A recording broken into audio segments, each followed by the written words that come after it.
Le beau soleil est sorti. Et les pissenlits aussi. Et j'ai pensé de mettre les pissenlits parce que les gens trouvent ça mauvais, puis les méprisent, mais non. finalement... Hey, non, moi, je... Pas toi? Non. Non, monsieur. Moi non plus. Ça fait des bonnes tisanes.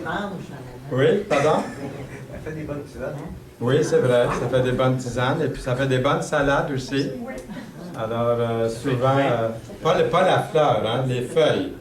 Quand j'étais plus jeune à l'école, les frères, moi c'était des frères enseignants que j'ai eus, et puis je ne sais pas si vous avez vu la même chose, ils nous envoyaient arracher ces feuilles-là de pissenlit, ça fait de très bonnes salades apparemment. Les frères étaient en bonne santé, puis ils vivaient très, très, très vieux.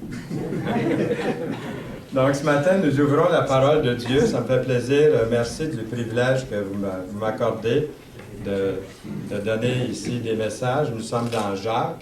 Donc, si vous voulez ouvrir dans Jacques, ceux qui ont leur Bible, et c'est dans le chapitre 5, les versets 1 à 13. Et le message de ce matin est intitulé « La puissance de la patience ». Donc, on va revenir dans ce sujet-là dans quelques instants. Et ce que nous voulons voir surtout ce matin, c'est l'attitude à avoir face à la persécution, l'oppression. Il va rester encore un message dans Jacques pour le mois de juin et ça va terminer la série qui dure depuis quelques mois. Nous avons vu la dernière fois, c'était les versets 1 à 6. C'était lors du baptême, donc le message était plus court. On a eu la première partie de ce chapitre-là. Et vous vous souvenez, ceux qui étaient là, c'était un avertissement aux riches. Il y avait un avertissement pour les riches qui sont des croyants. Croyez-vous qu'il y a des croyants qui peuvent être riches et très riches? Certainement. Alors, il y avait une exhortation qui leur était apportée. Puis il y avait aussi, au chapitre 5, les premiers versets, 1 à 6 de Jacques, un avertissement aux riches non-croyants. Et je ne reviens pas là-dessus parce qu'on a déjà, vous écouterez le CD, vous regarderez le DVD, je pense que ça a été enregistré, donc on peut l'avoir. Mais aujourd'hui, c'est concernant la puissance de la patience. Nous avons ce beau verset dans vos Bibles, le verset 7, qui dit « Soyez donc patients, frères, jusqu'à l'avènement du Seigneur. » Donc, au moins, on sait jusqu'à quand être patient. Alors, c'est quand l'avènement du Seigneur? Bientôt. Bientôt. Alors, il faut être patient jusqu'à? Bientôt. C'est quand ça, bientôt? C'est tout de suite. Alors, soyez patients, à commencer avec moi ce matin. Merci de votre patience, je vous remercie d'avance. Et puis, c'est marqué, soyez donc patients, frères, jusqu'à l'avènement du Seigneur. Voici le laboureur attend le précieux fruit de la terre, prenant patience à son égard jusqu'à ce qu'il ait reçu les pluies de la première et de l'arrière-saison. Donc, soyez donc patients. Je devrais changer un petit peu ici. Nous allons arriver à ce verset qui dit, parce que en ce qui concerne la patience, avant même de lire ce verset-là, j'aurais voulu vous dire que c'est marqué « Soyez donc patients ». Nous pouvons envisager jusqu'à la venue du Seigneur, donc ça veut dire maintenant, puis demain, puis après-demain, tant que le Seigneur n'est pas revenu, ça veut dire toujours. D'autres peuvent dire, bon, c'est le retour du Seigneur pour le jugement. Ça pourrait être ça aussi. Ou ça pourrait être, soyez patients jusqu'à l'avènement du Seigneur dans votre propre vie, quand le Seigneur vient vous chercher. Ça pourrait être ça aussi. Ou même par le retour de Jésus-Christ, qui est un grand événement que nous attendons tous et que la parole prophétise. Et puis avec les prophéties d'aujourd'hui, avec les signes que nous avons, on croit qu'on est vraiment à la fin des temps. En tout cas, il y a là, ici, une volonté de laisser le Seigneur, lui, être la personne qui exercera un juste châtiment sur ceux qui vous font de la peine, sur ceux qui vous oppressent, sur ceux qui vous persécutent. Et Dieu ne fera-t-il pas justice à ses élus qui crient à lui jour et nuit? Peut-être que dans la prière, des fois, vous êtes désespéré, vous en avez assez enduré et ça ne peut plus continuer, vous souffrez de cette opposition, de cette oppression pour le Seigneur, vous souffrez pour Dieu, vous souffrez pour le Seigneur et ça vous paraît injuste, et ça l'est aussi, crier jour après jour, jour et nuit, et tarderait-il à leur égard? Je vous le dis, il leur fera promptement justice. Dans Luc, chapitre 18, les versets 7 et 8. Alors, nous allons regarder, parce que c'est vraiment... Moi, je prends la plus grande partie du message ce matin, j'en ai vraiment besoin, vous allez voir. C'est un message que c'est complètement contre nature, notre nature, ma nature en tout cas. Premièrement, tout semble indiquer dans Jacques 5 de ne pas donner suite à l'agresseur. Et ça, c'est dur à comprendre. Hein? C'est dur à rentrer dans notre pensée, dans notre être, qu'on ne doit pas donner suite à l'agresseur.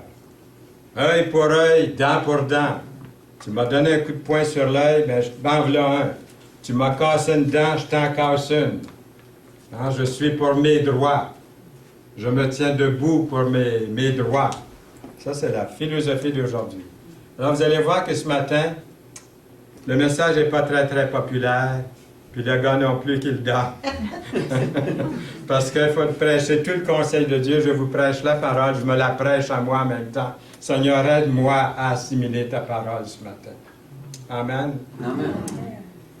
Alors, c'était ce comportement-là de non-agression qu'ont adopté ceux qui étaient opprimés à l'époque de Jacques. Bien que traités injustement, ils étaient traités injustement à cause de l'Évangile, ils n'ont pas riposté agressivement à ça. Devant un pouvoir autoritaire et abusif, ils n'ont pas riposté agressivement. Ça ne ressemble en rien aux manifestations de nos jeunes dans les rues de ce temps-là. Là. Hein? C'est comme le jour et la nuit. Là.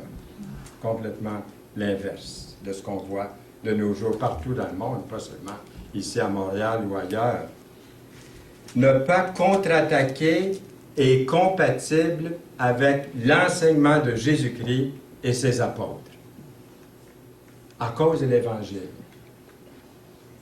Nous lisons « Ne vous vengez point vous-même, bien-aimés, mais laissez agir la colère. Car il est écrit « À moi la vengeance, à moi la rétribution, dit le Seigneur. » Moi, je suis venu au Seigneur, je vous l'ai déjà dit, à l'époque des persécutions ici au Québec. En 1947, je vous garantis que ce n'était pas drôle de devenir chrétien. Vous aviez toute la nation, vous avez tout le peuple contre vous, toute la rue, tout le voisinage, votre famille. Je me rappelle, on avait une réunion dans un parc en plein centre de Trois-Rivières. Je tenais la serviette du prédicateur. Il prêchait dans une cordonnerie.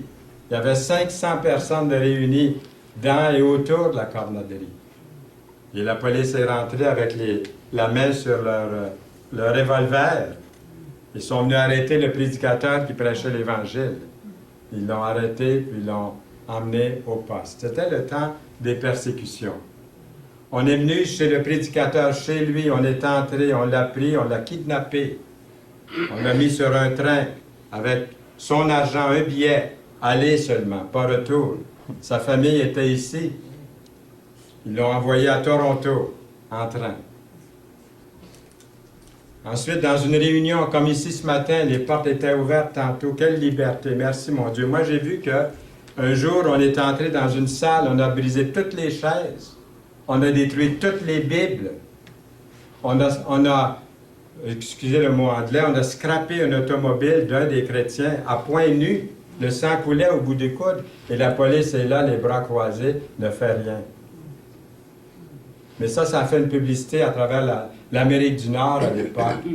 Et puis, ça a conscientiser les chrétiens à prier pour l'œuvre. Et aujourd'hui, c'est une des plus grandes assemblées dans la région, au Cap-la-Madeleine, Trois-Rivières, Shawinigan, toute cette région-là. Donc, les persécutions sont là, voyez-vous. Je me rappelle, ce que je voulais dire surtout, c'est que, comme conclusion, les frères se sont réunis, puis ils ont dit, qu'est-ce qu'on va faire? On a été abusés par ces gens-là. Ils ont brisé. On va actionner la police, la ville. Puis là, il y avait un vieux frère du nom de Sheldon Bard. Liliane doit connaître M. Bard. Et puis, c'est un vieux prédicateur, un homme de Dieu. Il était là, réuni avec les chrétiens. Il a dit, laissons, il a cité ce verset-là. Ne vous vengez point vous-même, bien-aimés, mais laissez agir la colère, car il est écrit, à moi la vengeance, à moi la rétribution, dit le Seigneur. Il y avait des gros titres aux États-Unis et au Canada, dans le reste du Canada, qui titraient Shawinigan est un nom indien, mais les Indiens ne sont pas tous sortis de Shawinigan ou quelque chose. Dans ce temps-là, il y avait, c'était préjudice, hein?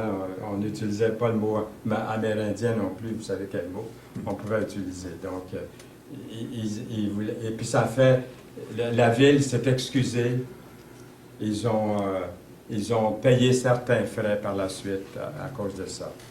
Mais on ne s'est pas vengé, on a laissé agir la colère, et c'est le Seigneur dans son temps qui est venu accomplir sa volonté. Donc, ils avaient aussi ce verset dans 1 Pierre 2 qui dit « Et c'est à cela que vous avez été appelés, parce que Christ aussi a souffert pour vous, vous laissant un exemple, afin que vous suiviez ses traces. Lui qui n'a point commis de péché et dans la bouche duquel il ne s'est point trouvé de fraude. » C'est certain que cette attitude calme et tranquille du chrétien est contraire à sa nature, puis à sa sagesse humaine. La nature humaine peut réagir par une colère qui est justifiable. La sagesse humaine nous appelle à nous tenir debout pour nos droits. Et ne pas se révolter repose sur une prise de conscience que le Seigneur va intervenir en son temps, lui-même, pour nous. Et Jacques répète au verset 8, « Vous aussi soyez patients, affermissez vos cœurs, car l'avènement du Seigneur est proche. » Et c'est combien patient il faut être? Hein? Jusqu'à l'avènement du Seigneur. Puis il répète, il le répète ici. Jusqu'à l'avènement, car l'avènement du Seigneur est proche. Ne vous plaignez pas les uns des autres. Est-ce que ça arrive, ça? Pas ici, hein? Ne vous plaignez pas les uns des autres, frères, afin que vous ne soyez point jugés. Voici, le juge est à la porte. Jacques 5, 8 et 9. C'est pas facile, hein? Ce n'est pas facile de continuer à attendre le Seigneur, que le Seigneur intervienne, c'est-à-dire. C'est pourquoi il est nécessaire de considérer aussi le point suivant, d'être patient. Nous avons lu ce matin, notre frère, je pense c'est Gilles, notre frère Gilles qui a souligné l'amour est patient. Et puis, lorsqu'il a parlé de la patience de l'amour, une des qualités de l'amour, hein, c'est la patience. L'amour est patient. Puis j'ai lu tout de suite après, c'est marqué « L'amour est plein de bonté ».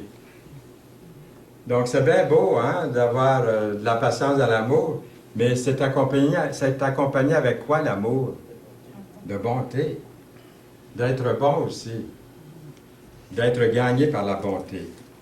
L'épreuve de votre foi produit la patience. Dans le contexte de Jacques 5, la patience fait surtout référence aux personnes. Moi, j'ai beaucoup de patience avec les objets. Les ordinateurs, hein, je passe des heures à régler des problèmes. Je suis patient avec mon auto, je l'attends au garage. Hein. Je suis patient avec toutes sortes d'objets, de choses. Mais je suis donc pas patient avec les personnes. Hein. Je me rappelle ici, le Seigneur m'a enseigné des leçons dans cette assemblée-ci. J'espère que vous aussi, vous êtes reconnaissants que le Seigneur vous enseigne des leçons ici dans l'assemblée. Au début, l'assemblée était fondée par 4 ou 5 amis. Il y avait Serge Lafrance, c'est un ami d'enfance, Serge. Il y avait Jack Harvey. Il y avait Wally Bowes, qui était un ami de jeunesse aussi. Et puis, qui est-ce qu'il y avait? Pas Jim Yorgi, non. Il y avait Wally Bowes, ben nous autres, on était 4. Donc, Jim Yorgi et Peter sont venus plus tard, comme un an et demi plus tard. Mais les 4 qui étaient au début de l'Assemblée, ici, je les ai nommés, là. Et puis, on était des grands amis. Et je me rappelle un jour, les anciens, on s'est réunis. Je ne sais pas si Jim et Peter étaient avec nous à ce moment-là. Mais devant l'Assemblée, un bon dimanche matin, c'est Jack Harvey qui prêchait. Puis il prêchait justement sur la patience. Et puis il a dit, nous sommes de bons amis, les 4 anciens ensemble ici. On s'entend bien. Tout ça, c'était vrai. On priait ensemble, on pleurait ensemble au début de l'Église ici. Mais il dit, on a des bonnes réunions ici parmi nous les anciens, mais il dit, mon frère Fernand, qui est un des anciens, puis un collègue dans l'autre, tout ça, il dit, je l'aime beaucoup, puis lui aussi m'aime beaucoup. Mais il dit, il est donc pas patient. Là, j'avais eu une exhortation en public, imaginez-vous, là, il ne s'est pas gêné devant l'Assemblée. Mais on pouvait le faire, tu sais, c'était pas quelque chose, c'était fait justement dans l'amour.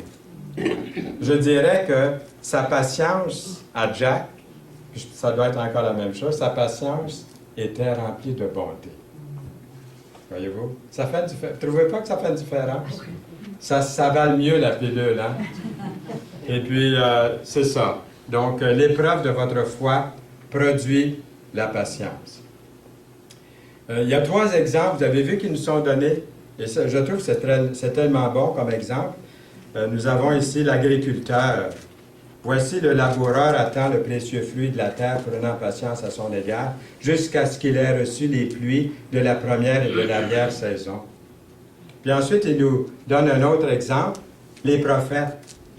Prenez, mes frères, pour modèle de souffrance et de patience les prophètes qui ont parlé au nom du Seigneur. Il y en a qui ont été mis à mort en prison.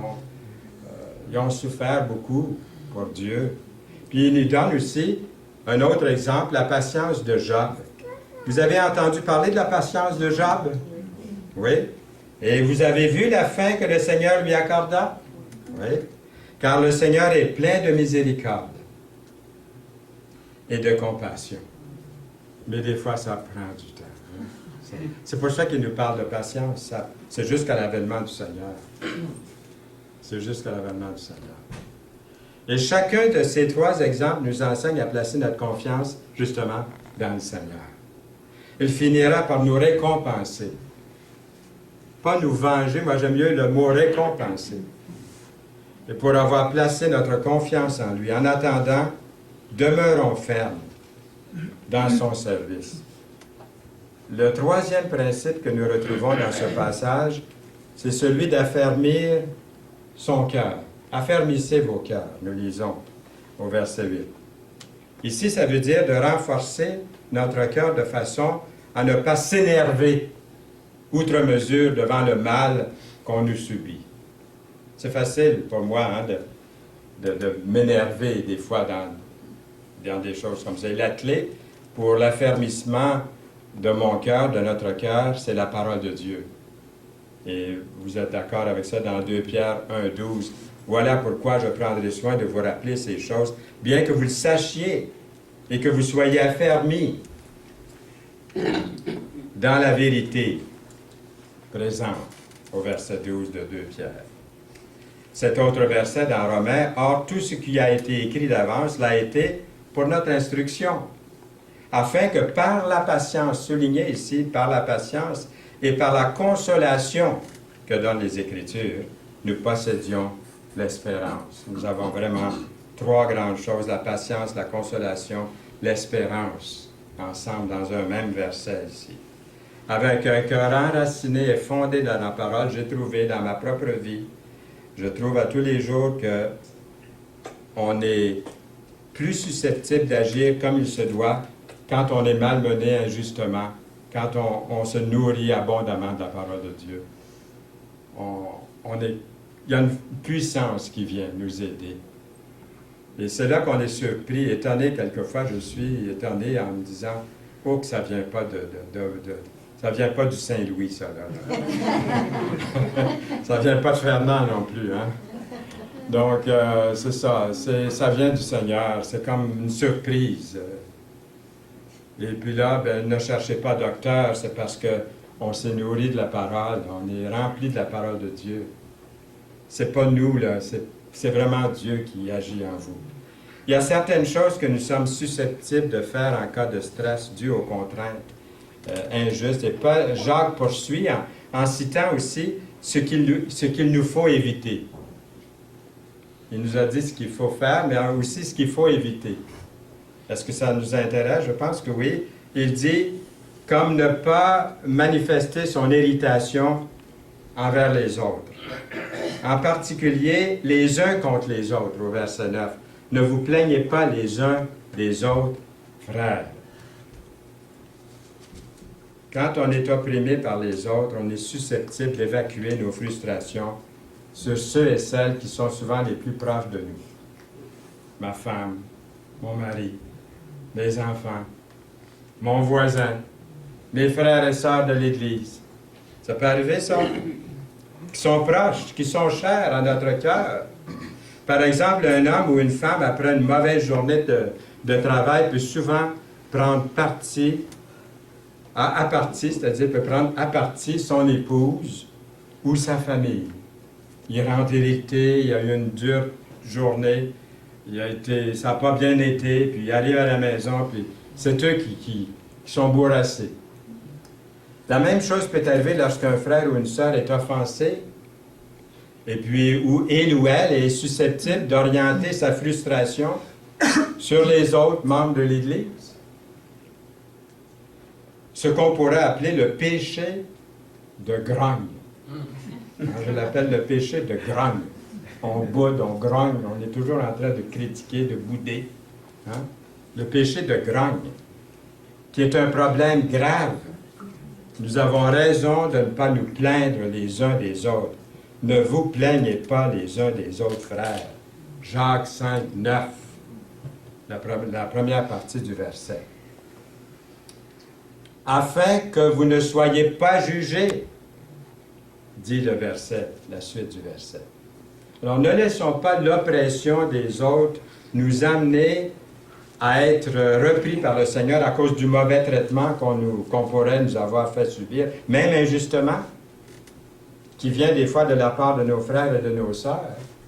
Vous voyez, on a une responsabilité. Si je suis critiqué, si je suis méprisé, j'ai une attitude à avoir vis-à-vis de ça. C'est quoi? La patience dans l'oppression.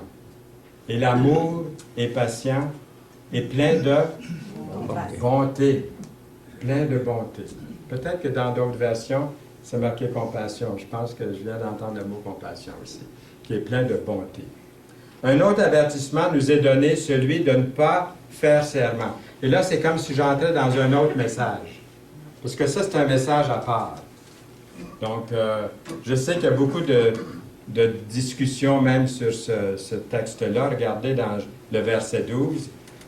Avant toute chose, mes frères, ne jurez ni par le ciel, ni par la terre, ni par aucun autre serment, mais que votre oui soit oui et que votre non soit non, afin que vous ne tombiez pas sous le jugement. Donc, ce verset-là, sorti de son contexte, fait que si vous allez en procès, si vous sortez le verset de son contexte, vous ne jurez pas sur la Bible, vous ne ferez rien de ça, si on le sort de son contexte. Mais si on regarde tout l'enseignement biblique, vous allez voir que même Dieu a juré, et puis Moïse a juré, d'autres hommes de Dieu ont juré. Mais vous allez voir dans un instant, je vous dis ça comme introduction à ce petit sujet-là, qui est un sujet quand même très important, et nous allons voir dans un instant ce qui arrive. En d'autres termes, se mettre à faire des promesses ou à jurer comme ça, là. Ma grande foi du bon Dieu, hein, j'entendais ça quand j'étais plus jeune. Ma grande foi du bon Dieu, il dit, le gars, il était tellement énervé, il frappait les deux pieds au plafond, puis il tombait les deux pieds sur terre. Vous voyez, il disait ça, il disait des sottises. Continuellement, c'était toujours, il voulait nous convaincre, c'était toujours ma grande foi du bon Dieu qui disait. C'est mon oncle dans ma famille qui disait ça, là, avant sa conversion. Le blasphème est arrêté après la conversion. Hein? Il y a bien des choses qui sont tombées après. Pas la conversion même. Souvent, ça vient par la suite hein, dans la vie chrétienne. Quelqu'un a suggéré que les 10 plus grandes promesses mensongères racontées au Québec et en Amérique du Nord, je vous les donne compte à rebours. Au restaurant, par exemple, on vous dit « Votre table sera prête dans 1 minute. » On commence à 10, puis on s'en va vers 1. Au magasin, on vous fait essayer toutes sortes de vêtements, puis on vous dit « Une grandeur fait pour tous. » Et les parents qui reprennent les enfants, qui les a grondés, les a punis, puis tout ça. Autrefois, on les tapait. Aujourd'hui, on n'a plus le droit. Hein? On leur disait « Ça m'a fait plus mal à moi qu'à toi. » Celui qui est toujours en retard, qui a toujours une raison, qu'est-ce que c'est qui arrive? Il dit « Je suis désolé d'être en retard, j'étais coincé dans le trafic. » Et puis vous attendez toujours un chèque dans la poste, vous appelez, ça fait 3-4 fois que vous appelez, puis qu'est-ce qu'on vous dit? « Ah ben là, le chèque est dans le courrier, là! » Et puis vous recevez des téléphones, hein, de la publicité, de la sollicitation. Cette offre est limitée aux 50 premières personnes qui téléphonent. En affaires, on vous dit, par cupidité, mais on ne vous dit pas que c'est par cupidité. En affaires, on vous dit, ce n'est pas une question d'argent, c'est une question de principe.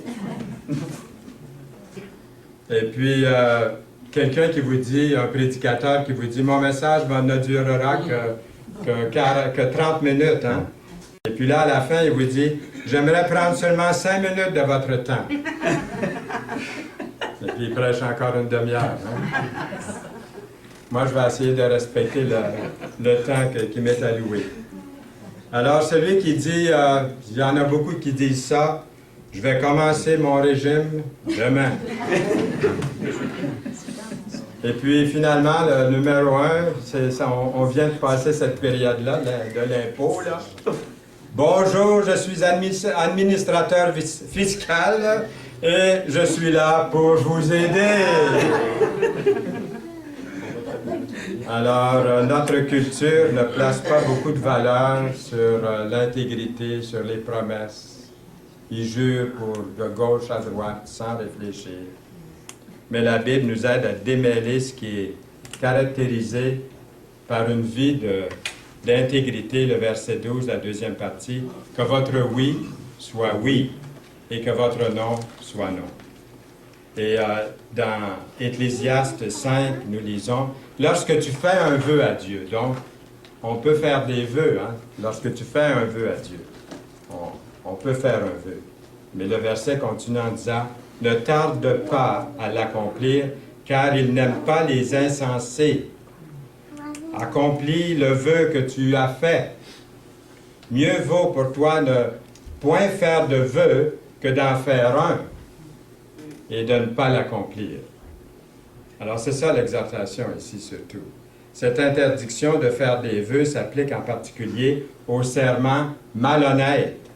Au temps de Jésus, beaucoup de Juifs faisaient serment sans réfléchir.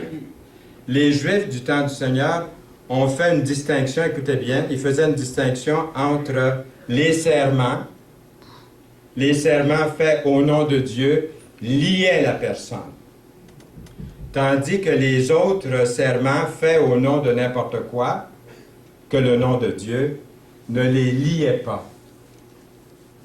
Jésus et Jacques condamnent cette distinction entre les différentes sortes de serments, faits avec légèreté. Matthieu 5, 33, Matthieu 23, 16 et d'autres passages. La solution de s'abstenir de faire serment est plutôt de tenir parole en tout temps. Puis le jour où l'on me demandera de jurer sur la Bible, par exemple lors d'un procès ou dans d'autres occasions sérieuses, je je ne serai pas gêné de faire serment sur la Bible, car je pratique toujours une entière honnêteté lorsque je fais serment. Donc, en tant que chrétien, je ne suis pas gêné de faire serment de cette façon-là, en m'appuyant sur l'enseignement global des Écritures. Finalement, les enfants de Dieu, lors d'oppression, ont une arme puissante dans leur arsenal, et c'est la prière. C'est la chose à faire quand on nous opprime, comme on l'apprend dans Jacques 5, verset 13. Quelqu'un parmi vous est-il dans la souffrance? Qu'est-ce qu'il fait? Qu'il prie. Quelqu'un est-il dans la joie? Est-ce qu'il y a quelqu'un dans la joie ici ce matin? Moi, je peux lever la main, je suis dans la joie. Alors, qu'est-ce qu'il fait? Avez-vous chanté ce matin? Oui. Alors, Jacques 5, 13. Il y a un cantique que moi, je chante assez souvent, puis c'est arrivé dans ma vie chrétienne que j'ai dû chanter ce cantique-là dans des moments de grande épreuve. Même encore aujourd'hui, je m'endors des fois en chantant ce cantique-là. C'est le cantique, puis un bon jour, je le mettrai à l'écran, puis on pourra peut-être le chanter.